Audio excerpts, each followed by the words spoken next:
conversation. I want to know where you're at because you're constantly working, and when I mean working, One thing that I just want to finalize is the renovations on the FDMG Academy. You know, we've been almost done for so long, and now we're at the floors. But I'm still scared to say we done, because every time I say we done, something else comes up. So, you know, I ain't been saying nothing. My thing is, when it's done, that's when I'll announce it. You know what I mean? I was supposed to go back to the Breakfast Club, and I text Charlamagne. I said, I'm not coming back up there one more time to tell people we almost done. You feel me? Yeah. When we done, I'll schedule with you. I'm not going up to Power 105 again until we done. I'm tired of saying it myself. We real close. When I fly back home tomorrow, I got to get to the school. They laying the floors now, and once that's done, we'll be applying for our certificate of occupancy. That's going to be interesting because the city has not been our friend. They tried to sell the school behind our back last month for some frivolous expenses that we should not have even owed. So I'm going to stay positive, but I'm not looking forward to the inspection. So when people say when you're going to actually be done, that's not in our hands. We have to see what the city says. You know, but I'm hoping after all we've been through, they just say, go ahead. If it's all in order, just pass it.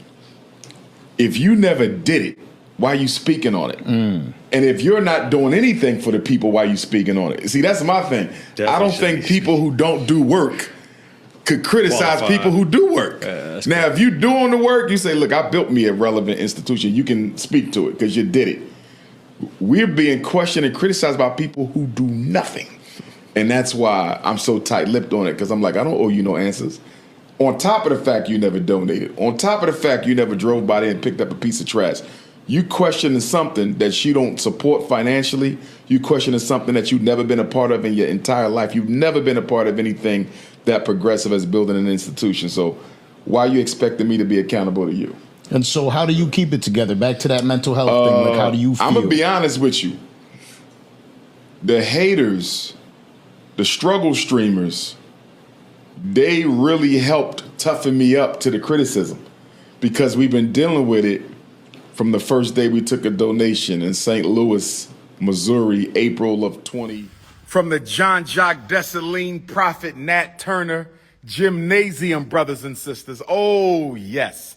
I want to say good Garvey Day to my continent. Brothers, we are not at the swap meet, my brother. We had to take all the furniture out of the Most Honorable Marcus Messiah Garvey Elementary School and bring it into the gym as we renovate the Most Honorable Marcus Messiah Garvey, the Right Excellent Most Honorable Marcus Messiah Garvey Elementary School. We getting ready, brothers and sisters. Working hard, FDMG. Make sure you hit your PayPal, paypal.me/FDMG. Check a money order, P.O. Box 9630. Oh, yes. When you come to the grand opening, drop a donation in the box, brothers and sisters.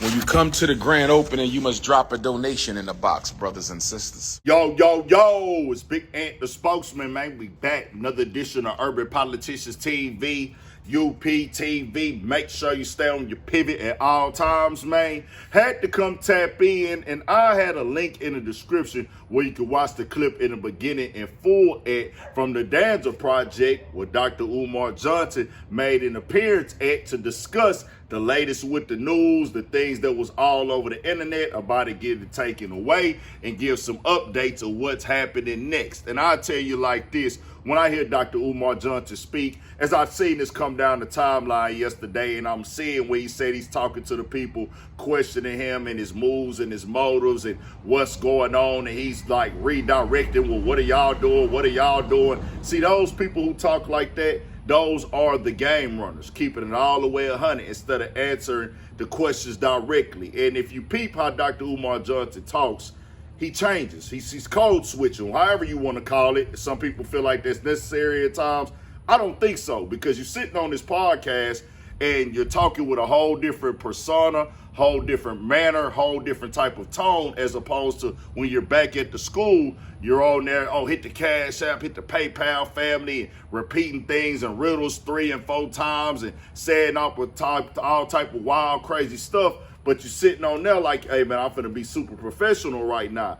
But when you talking business, you're talking schools, you're talking donations, why would you ever turn off the professionalism? Just keeping it all the way 100. Now I do understand cracking jokes. I do understand entertainment. I'm a nigga that like to have fun as well. But a lot of the times when you speak, you don't talk transparent to the people. And the thing is, when people say things like, well, what have you done? What have you done? What have you done? The thing is, people who ain't done nothing, they not acting like they out here the people who done something. You the guy that wants to be seen as the leader. You want the people to stop what they got going on in the name of blackness, in the name of black people in America. Y'all donate me, y'all hard-earned money. Y'all send me cash, y'all hit my PayPal, and I'm doing this for the black people in America. Well, whether they done donated $1 or not, whether they done gave a quarter or not, they have a right to give an opinion on it because they black. Understand that. That just is what that is. Whether they believe you, whether they don't believe you, whether they really don't like you, when you're doing it in the name of blackness, like you can critique them and call out their is their opinion factual, but you can't tell people that, well, you ain't did nothing, so don't tell me nothing. And the thing is with that as well, bro, common sense is common sense. Logic is logic. Reality is reality, no matter who's speaking, no matter who talking. And you can be seen on the internet critiquing several other black people for the moves that they making in life. So when I hear people like Dr. Umar do these type of things, and it's like, okay, you speak on people's kids, you speak on people's families, but then when your situation come to light, you don't really want to dive into that conversation. So you can just get on the internet, get booked, get paid, travel around the country and ask people to donate money while you critique other people's households, but then when your information come out, it ain't right. Just keeping it all the way 100.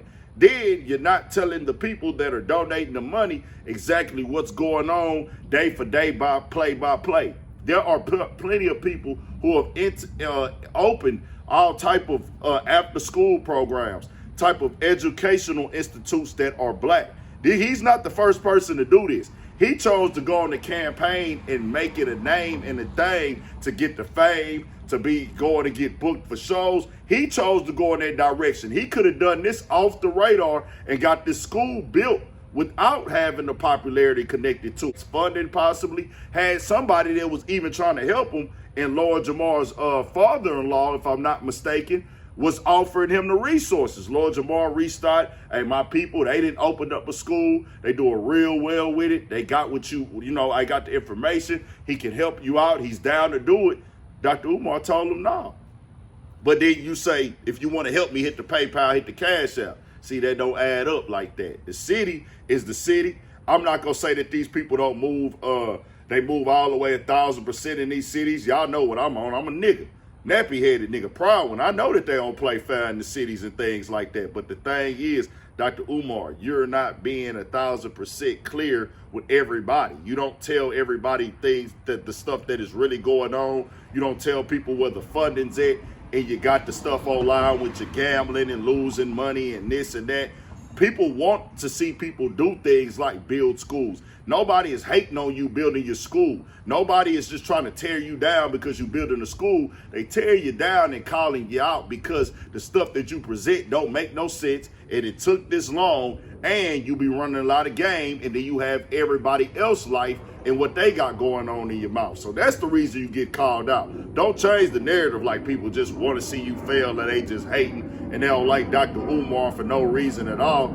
You gonna have those people in life, no doubt about it. But a lot of these people that's calling you out online right now is because you be pushing a lot of BS and you do a lot of antics and you do a lot of game running and talking in circles. It just is what it is, man. Tell me what y'all think. We got more coming, more videos, all that. 1,000 for shit show. Stay on your pivot.